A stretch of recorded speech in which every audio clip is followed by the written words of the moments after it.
নাচলে কিসাবা নাচলে কিসাবা বগলি খুজিয়া ময়ূৰৰ লেখিয়া মাতে মুকলি নাহিবি তই কাষলৈ নাচো নাচে লাগিব নাচো নচে লাগিব কচকালে খোজোই হাহলে নচয় ননন হলে খুটি ডাল বাই ননন হলে খুটি ডাল বাই এনুয়া দেকালো জানে মইছে নাইতি ননন হাহু কুই তাই ওই নন কি করে খড়া মিলি গলি কইনে খেতি হইছে জমানো কে লাগিব গুটি ওই লমালো লাগিব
হিয়াৰ আমঠু ৰঙালী বিহুৰ আন্তৰিক শুভেচ্ছা জ্ঞাপন কৰিছোঁ। আচলতে প্ৰায় 14 বছৰমান পুৰণা আমাৰ লুইতপুৰীয়া বিহুৱা দল আছিলে। সেই লুইতপুৰীয়া বিহুৱা দলৰ ঐতিহ্য আমি বজাই ৰাখিবলৈ চেষ্টা কৰিছোঁ। বিগত প্ৰায় 4 বছৰমান আমাৰ লুইতপুৰীয়া বিহুৱা দল আচলতে আমি কৰিব পৰা হোৱা নাছিলে, কিয়নো আমাৰ বিভিন্ন কৰ্মব্যস্ততাৰ কাৰণে। কিন্তু যিহেতু বিহু আমাৰ হিয়াৰ আৱেগ হয়, আমি বিহুক পুনৰ জীয়াই তুলিবলৈ লুইতপুৰীয়া বিহুৱা দলক প্ৰচেষ্টা কৰি যোৱা বছৰত আমি লুইতপুৰীয়া বিহুৱা দলক পুনৰ স্থাপন কৰিলোঁ। বৰ্তমান আমি লুইতপুৰীয়া বিহুৱা দলক এই বৰ্ষত নৰূপেৰে আচলতে সৃষ্টি কৰিবলৈ আমি আগবাঢ়িছোঁ। আমি অসমৰ বিভিন্ন বিহুৱা বিহুৱতীসকলক লগত লৈ আমাৰ সকলোৰে শ্ৰদ্ধাৰ নিৰঞ্জন গোস্বামী ছাৰ আমাৰ লগত আছে। তেওঁ তেতিয়াও আমাৰ পুৰণা লুইতপুৰীয়াটো তেওঁ আমাৰ লগত আছিলে, বৰ্তমানো তেওঁ আমাৰ লগত আছে। আমাৰ মনজ্যোতি হাজৰিকাকে ধৰি সংগ্ৰাম ৰতন ৰাজবংশী, জ্যোতিপ্ৰকাশ বৰুৱা বিভিন্নজন আমাৰ মাজত এতিয়াও আছে। আচলতে লুইতপুৰীয়াৰ তেওঁলোকৰ আৱেগটো তেওঁলোকৰ মাজতো জড়িত হৈ আছে, সেইবাবে তেওঁলোকে আমাৰ মাজত সদায় আছে বুলি আমি ভাবোঁ আৰু আমাৰ লগত তেওঁলোক সদায় আছে।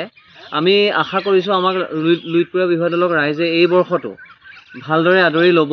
আমি যিহেতু কিছু বছৰ আমাৰ পৰিচয়টো হেৰাই গৈছিলে, কিন্তু এইবাৰ আমাৰ পৰিচয় যিহেতু হৈছে, আমি সমূহ অসমবাসী ৰাইজক লুইতপুৰীয়া বিহুৱা দলৰ হৈ মই ঋতুস্মিন ভূঞাই কাতৰেৰে আহ্বান জনাইছোঁ, আমাক বিহু মঞ্চত বিচাৰক। আমি প্ৰতিখন বিহু মঞ্চৰ বাবে সাজু, মঞ্চ বিহু প্ৰদৰ্শনৰ বাবেও আমি সাজু হৈছোঁ। আমাক বিচাৰিবলৈ আমাৰ যোগাযোগ নম্বৰ আমি কৈ দিছোঁ, এই নম্বৰত আমাক পাব 9706287594। এই নম্বৰ যোগাযোগ কৰিলে আমাৰ লুইতপুৰীয়া বিহুৱা দলক আপোনালোকৰ কাষতে পাব। প্ৰায় 25জন সদস্যাক লৈ আমি লুইতপুৰীয়া বিহুৱা দলক গঠন কৰিছোঁ। পোনপটীয়াকৈ অসমবাসী ৰাইজক ৰঙালী বিহুৰ আগতীয়াকৈ শুভেচ্ছা জ্ঞাপন কৰিলোঁ। আৰু আমাৰ এই বিহুৱা দলটি লুইতপুৰীয়া আখৰা চলি আছে। আৰু কিমান দিনৰ পৰা আখৰা চলি আছে? আপোনাৰ আখৰা হৈছে 20-25 দিনমান হৈছে। আৰু এই বিহুৱা দলটো নেতৃত্ব দিয়া ঋতুস্মিন ভূঞা ডাঙৰীয়া আৰু চানু শইকীয়া আৰু মৃদুল লহকৰ, তেখেতলোকক অশেষ ধন্যবাদ।